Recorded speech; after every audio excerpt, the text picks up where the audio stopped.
唔好意思啊，CCTV 打電話落嚟啦，見到係咪唔覺意擺咗啲嘢食落個袋度？麻煩攞出嚟，因為睇住我做緊嘢，攞翻出嚟就簡單啲啦，好唔好？因為食物衞生啦，始終都全部唔緊要嘅，食到可以全部喺度食嘅。同埋咁大袋嗰啲攞埋出嚟。我已經唔係。嗰啲牛肉應該係我哋公司嘅，唔好意思啊。攞埋出嚟啦。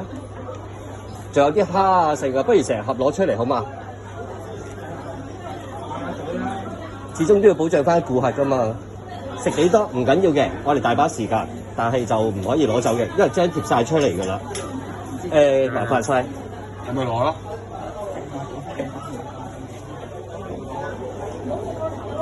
成袋啊！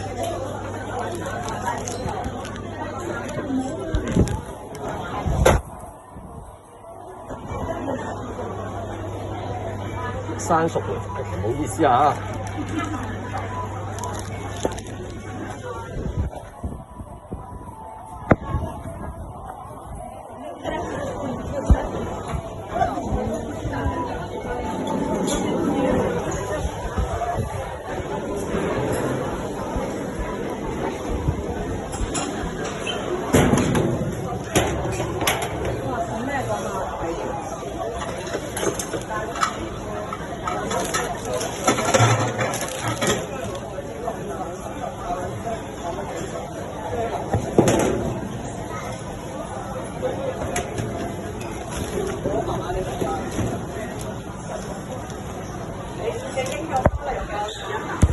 咁啱啱喺 A49嗰度啦，見到個客就倒取咗比較多嘅食材拎走。